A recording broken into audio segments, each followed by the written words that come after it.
आपको बहुत सारी आशीषें और बरकतें दें। आए हम इज़राइल के लिए, यरूशलेम के लिए प्रार्थना करें कि मेरा यहोवा अब्बा इज़राइल को, यरूशलेम को शलोम की आशीषें दें और इज़राइल की जो खोई हुई भेड़ें हैं वो यशवा मसीह के नाम से बचाई जाएं और यहोवा उन सब का उद्धार करे यशवा मसीह के नाम से, आमीन। तो प्रिय अजीजों, आज हम यहोवा अब्बा के पवित्र वचन से सीखने जा रहे हैं कि यहोवा एलोहिम का न्याय पृथ्वी के रहने वाले लोगों के ऊपर आने वाला है। आज यहोवा के न्याय के विषय में, उसके क्रोध के विषय में, जिसका अब लोग स्वाद चखेंगे, उसके क्रोध के विषय में, उसके न्याय के विषय में आज हम बाइबल से देखेंगे। याद रखें, यहोवा अनुग्रहकारी है, यहोवा दयावंत है, यहोवा अनुग्रह करने वाला है। यीशु मसीह दया करने वाला है, यीशु मसीह अनुग्रह करने वाला है, लेकिन याद रखें वो न्याय करने वाला भी है। वो न्याय भी करता है और उसके न्याय को कोई सह नहीं सकता, उसके न्याय में कोई खड़ा नहीं हो सकता, उसके न्याय में कोई बना नहीं रह सकता, उसके न्याय में कोई स्थिर नहीं रह सकता। प्रिय यीशु, तो वो न्याय इस पृथ्वी के रहने वाले लोगों के ऊपर आने वाला है। और आए हम अपने जीवनों को तैयार करें, अपने जीवनों को चेक करें कि कहीं उस न्याय में हम भी शामिल ना हो जाए, कहीं पृथ्वी के रहने वाले गुनाहों में हम भी शामिल ना हो जाए। क्योंकि जब आप प्रकाशित वाक्य 18 अध्याय 3 वचन को पढ़ते हैं तो वहां लिखा है, हे मेरे लोगों उनमें से निकल आओ, हे मेरे लोगों उनमें से निकल आओ। और यहोवा कहता है, संसार में से निकल आओ, कहीं जो विपत्ति मैं उनके ऊपर डालने वाला हूं उनमें से कोई विपत्ति तुम पर ना आ जाए। हे मेरे लोगों उनमें से निकल आओ। ये यहोवा का कलाम है हमारे लिए, यहोवा का वचन है हमारे लिए। और ये भयानक न्याय, ये भयानक दंड किन लोगों के ऊपर आने वाला है, आए हम बाइबल के अनुसार इन बातों को सीखे और जाने। प्रिय यीशु, जब हम यहोवा अब्बा के पवित्र वचन से पढ़ते हैं पहला यूहन्ना 2 अध्याय उसके 9 और 10 वचन को, तो यहां पर लिखा है कि जो कोई ये कहता है कि मैं ज्योति में हूं और अपने भाई से वैर रखता है वह अब तक अंधकार में ही है।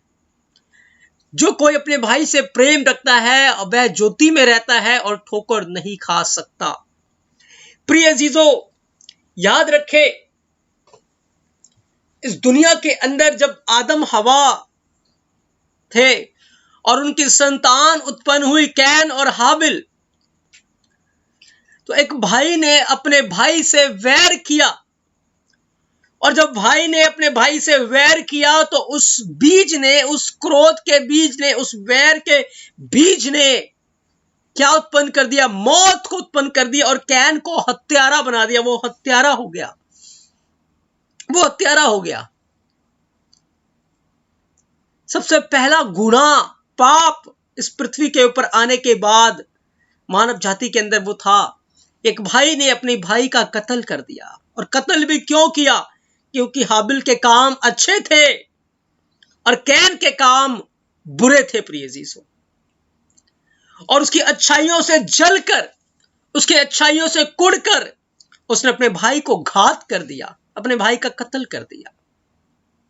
और आज के समाज में, आज के संसार में हम यही देखते हैं कि कैन के अंदर शैतानी नेचर, शैतान समा गया था और उसने कैन के द्वारा हाबिल को घात किया। कैन के द्वारा हाबिल को घात किया, हाबिल को खत्म किया, डिस्ट्रॉय किया। क्यों?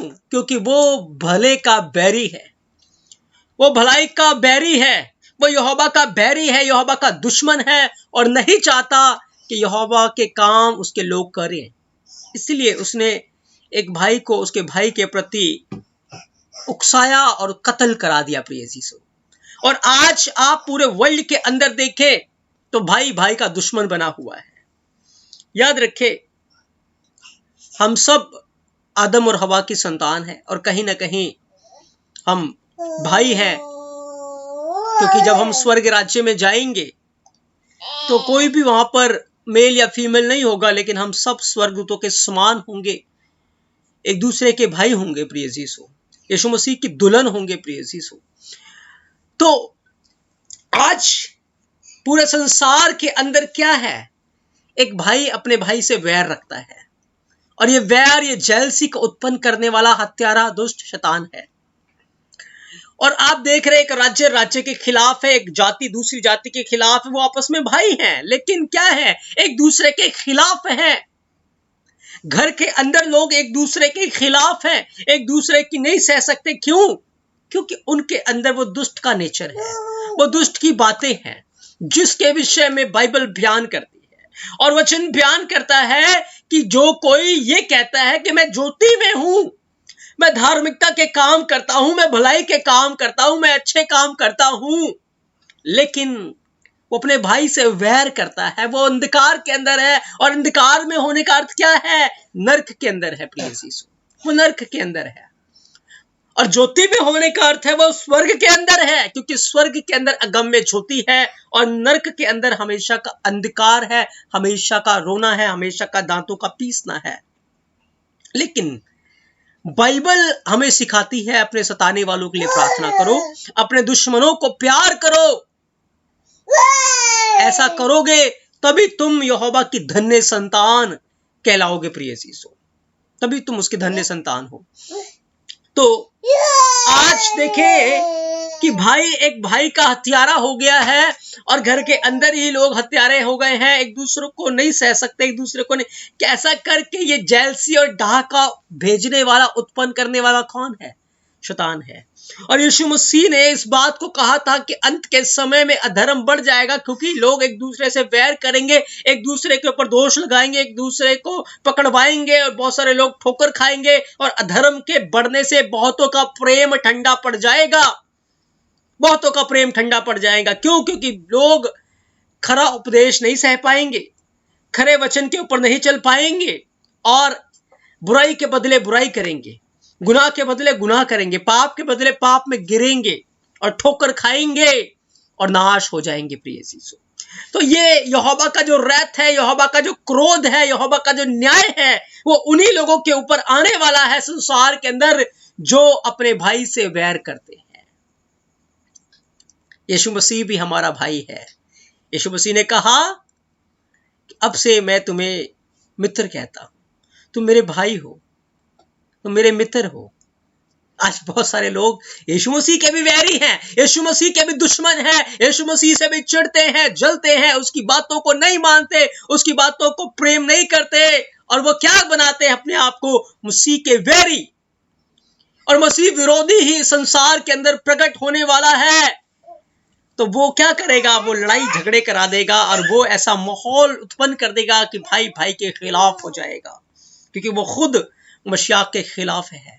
तो उन लोगों के ऊपर यहोवा का भयानक क्रोध आने वाला है, भयानक दंड आने वाला है, क्योंकि लिखा है जो कोई अपने भाई से वैर रखता है वो अंधकार में है और अंधकार में चलता है और नहीं जानता कि कहां जाता है, क्योंकि अंधकार ने उसकी आंखों को, लिखा है, अंधा कर दिया है।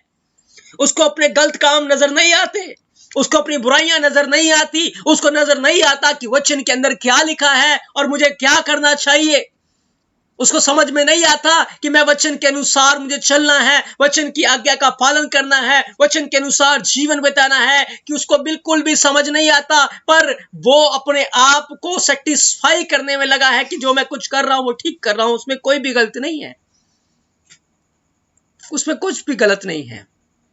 ऐसा क्यों? क्योंकि अंधकार ने उसकी आंखों को अंधा कर दिया है और यहोवा का न्याय उन अंधे लोगों के ऊपर आने वाला है। वो न्याय कैसा होगा? देखिए, जब आप आमोस की किताब उसके 9 अध्याय 1 से 2 वचन को पढ़ते हैं तो यहां लिखा है, मैंने अदोनी को वेदी के ऊपर खड़ा देखा और उसने कहा, खंबे की कंगड़ियों पर मार जिससे डेवड़ियां हिले और उनको सब लोगों के सिर पर गिरा कर टुकड़े टुकड़े कर, और जो नाश होने को बचे उन्हें मैं तलवार से घात करूंगा और उनमें से एक को भी भाग न निकलेगा, और जो कोई अपने आप को बचाए वह बचने नहीं पाएगा। ऐसा भयानक दंड इस पृथ्वी के रहने वाले लोगों के ऊपर आने वाला है। किनके ऊपर? जो अपने भाई से वैर रखते हैं, अपने भाई से नफरत करते हैं, एक दूसरे से नफरत करते हैं, एक दूसरे के प्रति वैर है, एक दूसरे के प्रति जेलसी है, निंदा है, उनके ऊपर आने वाला है। और उनके लिए क्या है? देखिए, लिखा है, क्योंकि दूसरा वचन, क्योंकि चाहे वे खोद कर अधोलोक में उतर जाएं तो वहां से भी मैं हाथ बढ़ाकर उन्हें लाऊंगा, और चाहे वे आकाश पे चढ़ जाएं तो वहां से भी मैं उनको उतार लाऊंगा। ऐसे लोगों के विषय में यहोवा की यह वाणी है कि ऐसे लोग चाहे जमीन के नीचे चले जाएं तो भी मैं उनको ले आऊंगा। आपको पता है, आज पृथ्वी के धनवान लोगों ने अपने लिए जमीन के नीचे एक ऐसी सुरंग, उसको बंकर्स बोलते हैं, तैयार कर ली है, जहां पर सालों का खाना पीना, ऐशो आराम की चीजें, हर तरीके का सुख विलास, ऑक्सीजन और हर तरीके की सुख सुविधाएं उन्होंने अपने लिए पृथ्वी के नीचे बंकर्स के अंदर तैयार कर ली है। प्रिय यीशु, तैयार कर ली है। और वो जब इस दुनिया के अंदर त्राही त्राही मचा होगा, वायरस फैला होगा और इस दुनिया के अंदर हर तरफ मौत का मंजर होगा, वो अपने आप को पृथ्वी की दरारों में जाकर छुपाएंगे और अपने आप को बचाने के लिए वो नीचे चले जाएंगे। लेकिन प्रकाशित वाक्य कहता है कि पृथ्वी के धनवान लोगों ने अपने आप को चट्टान की खो में जाकर छुपा दिया, चट्टान की दरार में जाकर छुपा दिया, लेकिन मेमने के क्रोध से वो बच नहीं पाए। यीशु मसीह के क्रोध से वो बच नहीं पाए। यीशु मसीह दयालु यहोवा तो है, लेकिन प्रकाशित वाक्य 19 अध्याय बयान करता है कि जब वो न्याय के सिंहासन पर बैठेगा तो उसके मुंह से तेज दोधारी तलवार निकलेगी जो राज्य राज्य जाति जाति के लोगों को घात करेगी। प्रिय जीजो, ऐसा दिन, ऐसा समय आने वाला है। बहुत जरूरी है कि यदि हमारे जीवन के अंदर कुछ ऐसी बातें हैं तो आज हम तौबा करें, मन फिराएं। याद रखें, हमें यहोवा के सारे वचनों का पालन करना है, उसकी सारी आज्ञाओं में लिपटे रहना है, तभी हम यहोवा के राज्य में प्रवेश कर पाएंगे। प्रिय यीशु, और पृथ्वी के दरारों में लोगों ने रहने के लिए स्थान बना लिए हैं। और यहां तक कि आपने न्यूज के अंदर यह सुना होगा कि लोग मंगल पे बसने की तैयारी कर रहे हैं, वहां पर खुदाई चल रही है, वहां पर तैयारी कर रहे हैं, ऑक्सीजन ढूंढ रहे हैं और पानी का सर्च हो रहा है, चांद के ऊपर जाके बसने की तैयारी में है। वो अपने लिए वहां पर घोंसले तैयार कर रहे हैं और वो सोच रहे हैं कि वहां पर अगर हम घोंसला तैयार करेंगे तो इस जब पृथ्वी के ऊपर तबाही का मंजर होगा तो हम वहां पर जाकर बच जाएंगे, वहां पर हम सेफ हो जाएंगे। लेकिन याद रखिए, यहोवा कहता है चाहे वह आकाश पे चढ़ जाएं तो वहां से भी मैं उनको उतार लाऊंगा, वहां से भी उतार लाऊंगा। क्यों? क्योंकि बचने का कोई तरीका नहीं हो। यहोवा से के क्रोध से, मेमने के प्रकोप से, मेमने के क्रोध से कोई भी ऐसे लोगों को बचा नहीं पाएगा जो अपने भाई का हत्यारा है, जो अपने भाई का दुश्मन है, जो अपने भाई से वैर रखता है। मैं आपको एक बात बताना चाहता हूं, हो सकता है सामने वाला आपके साथ बहुत बुराई कर रहा हो, आपके खिलाफ बातें कर रहा हो, आपके खिलाफ हो, लेकिन आप अपने जीवन के लिए, यीशु मसीह की खातिर, यीशु मसीह के लिए, अपने आप को बचाने के लिए आप उन्हें क्षमा करें, आप उनके ऊपर दया करें, आप उनको प्रेम करें, आप उनके साथ सही व्यवहार करें। ऐसा करके क्या होगा? आप अपने आप को बचा लेंगे। क्योंकि रोमियो की किताब जब 13 अध्याय को आप पढ़ते हैं, 12 अध्याय को आप पढ़ते हैं, वहां लिखा है कि जब तेरा बैरी भूखा है उसे खाना खिला, जब वो प्यासा है पानी पिला, उसके साथ भलाई कर। ऐसा करके तू उसके सिर के ऊपर अंगारों का ढेर लगाएगा और यहोवा को मौका देगा कि यहोवा उससे न्याय ले, यहोवा उससे लेखा ले। लेकिन यदि तूने उसके साथ अपने आप को बुराई में गिरा दिया तो फिर दोनों गड्ढे में गिरेंगे, दोनों नाश के गड्ढे में चले जाएंगे। प्रिय जीसो, हमें माफ करना है, हमें अपने भाई से प्यार करना है, उनके लिए नहीं, अपने लिए, अपने लिए करें कि ऐसा करके आप अपने जीवन को सेव कर रहे हैं, आप अपने आप को बचा रहे हैं। लेकिन यदि आप क्रोध में, घमंड में अगर ऐसा नहीं करेंगे तो अपने आप को नाश के गड्ढे में गिरा लेंगे। प्रिय चीजों, क्योंकि समय, घड़ी बहुत निकट आ चुकी है और इस समय बहुत जरूरी है कि हम अपने आप को बचाएं, अपने आप की चौकसी करें, कि हम अपने मन के अंदर से हर प्रकार का वैर, हर प्रकार की डाह, हर प्रकार की निंदा, हर प्रकार की बुराई को निकाल कर प्रेम को अपने जीवन में निमंत्रण दे, यहोवा की मोहब्बत को। क्योंकि याद रखे, सब कुछ खत्म हो जाएगा, बाइबल ये बयान करती है, लेकिन जिनके अंदर मसीह की मोहब्बत है, जो यहोवा को प्रेम करते हैं, वो खत्म नहीं हो पाएंगे, वो हमेशा के लिए अनंत जीवन के वारिस हो जाएंगे। इसीलिए बहुत जरूरी है कि हम अपने जीवन के अंदर यहोवा की मोहब्बत को कायम रखें, उसे बुझने ना दें, क्योंकि बाइबल बयान करती है पानी की बाढ़ से भी प्रेम बुझ नहीं सकता, आग भी प्रेम को जला नहीं सकती। प्रेम अमर है, और यदि कुछ बचेगा तो प्रेम ही बच जाएगा। सब कुछ खत्म हो जाएगा, लेकिन प्रेम बच जाएगा। प्रेम हमें करना है, चाहे कोई हमसे करे ना करे, पर हमें प्रेम करना। याद रखें, हम यहोवा को प्रेम नहीं करते थे, हम तो गुनाह में मरे हुए थे, हम पाप में मरे थे, लेकिन यीशु मसीह ने हमसे प्रेम किया, और जब उसने हमारे अंदर प्रेम का बीज बोया है, उसने हमारे अंदर मोहब्बत का बीज बोया है, तभी आज हम प्रेम कर रहे हैं। ये समय है कि हम अपने आप को संसार की उन बुराइयों से निकाल लाएं, क्योंकि प्रकाशित वाक्य 18:3 में लिखा है, मेरे लोगों उनमें से निकल आओ, निकल आओ, क्योंकि इस पृथ्वी के रहने वाले लोगों के ऊपर एक भयानक विपत्ति आने वाली है, जिसमें कोई बच नहीं पाएगा। प्रिय जीसो, तभी वचन हमें सावधान करता है, मेरे लोगों निकल आओ, निकल आओ। क्योंकि पृथ्वी के जो धनवान लोग हैं, वो ये सोचेंगे हम चट्टानों की दरार में चले जाएंगे, चाहे वो कैसे भी तरीके अपना ले, आप कैसे भी तरीके अपना ले, लेकिन कोई बच नहीं पाएगा। और जिसने बुराई की है, वो अपनी बुराई का फल पाएगा। अगर कोई आपको बचा सकता है, तो यहोवा का पुत्र यहोशू मसीह है, और वो तभी आपको बचाएगा जब आप उसकी आज्ञाओं का पालन करेंगे, जब आप सारे मन से, सारे प्राण से, सारी सामर्थ्य से अपने अदनोई यहोवा को मोहब्बत करेंगे, वो तभी आपको बचाएगा प्रिय जीसो, वो तभी आपको सेव करेगा प्रिय जीसो, और आप अनंत जीवन के वारिस हो जाएंगे, भागीदार हो जाएंगे। इसीलिए आज फैसला हमारे हाथों में है कि हम इस संसार के साथ नाश होना चाहते हैं, या यहोवा के लोगों के साथ अनंत जीवन के वारिस होना चाहते हैं, यहोवा के लोगों के साथ हमेशा के राज्य के वारिस होना चाहते हैं। फैसला हमारे हाथों में है, चॉइस हमारे हाथों में है कि हम क्या अपने जीवन में आज इनवाइट कर रहे हैं, निमंत्रण दे रहे हैं। प्रिय जीसो, मैं विश्वास करता हूं आज के वचन के द्वारा आप बहुत सारी आशीषों को, बरकतों को पाएंगे। क्या न्याय आएगा, लिखा है आमोस 9:5 लिखा है, सुनाओ के यहोवा एलोहिम के स्पर्श से, उसके छूने से, लिखा है पृथ्वी पिघल जाएगी और उसके सारे रहने वाले विलाप करेंगे, और वह सब की सब मिस्र की नदी के समान जाती रहेंगी, जो बढ़ती है फिर लहरें मारती है, घट जाती है। यहोवा के छूने से ये पृथ्वी पिघल जाएगी, तत्व गिर जाएंगे, सब कुछ नाश हो जाएगा।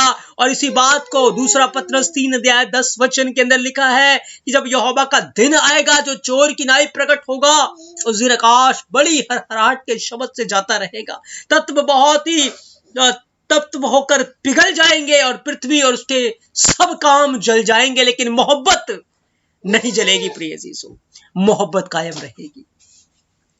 तो सब के सब वस्तुएं और इस रीति से पिघलने वाली है, तो तुम्हें पवित्र चाल चलन और भक्ति में कैसा मनुष्य होना चाहिए, ये वचन बयान करता है। इसलिए प्रिय जीसो, आप अपने जीवन को चेक करें, जाने कहीं हम सच में इस संसार के ईश्वर के कामों को तो नहीं कर रहे, जो वैर करने वाला है, हत्यारा है, झूठा है, दोष लगाने वाला है, नफरत का बीज बोने वाला, नफरत करने वाला है, कहीं हम उसके कामों में तो भागीदार नहीं हो रहे, उसके साथ भागीदार तो नहीं हो रहे। हमें अपने जीवनों को चेक करना है, हमें अपने जीवनों को जांचना है, अपने जीवनों को परखना है। याद रखें, सब कुछ खत्म हो जाएगा, सब कुछ नाश हो जाएगा, यदि कुछ बचेगा तो वो प्रेम बचेगा, वो मोहब्बत बचेगी। और जिन जीवनों के अंदर मोहब्बत नहीं होगी वो अंधकार में है और अंधकार में रहेंगे। प्रिय चीज, आज हमें अपने जीवनों को जांचना है, अपने जीवनों को परखना है, अपने जीवनों को चेक करना है। कहीं मैं अपने भाई से नफरत तो नहीं करता, कहीं अपने भाई के प्रति मेरे अंदर कोई बात तो नहीं है। यदि है तो आज हमें निकाल कर मन फिराने की जरूरत है, क्योंकि एक भयानक न्याय इस पृथ्वी के रहने वाले लोगों के ऊपर आने वाली है। प्रिय यीशु, और हमें उस न्याय से बचने के लिए यीशु मसीह को अपना जीवन में अपना उद्धारकर्ता स्वीकार करना है, उसके जैसे काम करते हैं। और यीशु मसीह ने कहा, जैसे मैंने तुमसे प्रेम किया है तुम भी एक दूसरे से प्रेम करो, क्योंकि प्रेम अनगिनत पापों को, अनगिनत गुनाहों को ढांप देता है। प्रेम, उसके प्रेम में सब कुछ रखा है प्रिय यीशु, और प्रेम से बढ़कर कुछ भी नहीं है बाइबल के अंदर। पूरी बाइबल का जो बेस है, पूरी बाइबल का जो आधार है वो मोहब्बत है प्रिय यीशु। और जो अपने भाई का हत्यारा है, जो अपने भाई का वैरी है, याद रखे उनके जीवनों के ऊपर एक भारी विपत्ति आने वाली है। इसीलिए सावधान। आज जब हम यहोवा के कलाम को, उसके वचन को सुनते हैं तो अपने मनों को कठोर ना करें, पर हम अपने आप को दीन करें, नम्र करें, और बुराई के बदले बुराई ना करें पर भलाई करें, ताकि हम अपने अदनोई यहोवा से प्रेम करें, अपने यहोवा से प्रतिफल पाएं। और जो भलाई हम कर रहे हैं, याद रखें हम यीशु मसीह के लिए कर रहे हैं, और जो बुराई हम कर रहे हैं वो यीशु मसीह के साथ कर रहे हैं। बुराई भी यीशु मसीह के साथ कर रहे हैं और भलाई भी यीशु मसीह के साथ कर रहे हैं। आप देखें आप क्या कर रहे हैं यीशु मसीह के साथ, क्योंकि यीशु मसीह ने कहा कि जो कुछ भी तुमने मेरे छोटे से छोटे बच्चों के साथ, मेरे लोगों के साथ किया, मेरे साथ किया है, मेरे साथ किया है। और बकरियों को बाईं ओर किया जाएगा और भेड़ों को दाईं ओर कर दिया जाएगा, क्योंकि बकरियों ने एक दूसरे को सींग मारे थे, बकरियों ने एक दूसरे के साथ बुराइयां की थी, बकरियों ने अहंकार किया था, बकरियों ने जेलसी रखी थी, बकरियों ने। लेकिन मेमना भेड़ दीन था, नम्र था, और उसने भलाई के काम किए थे।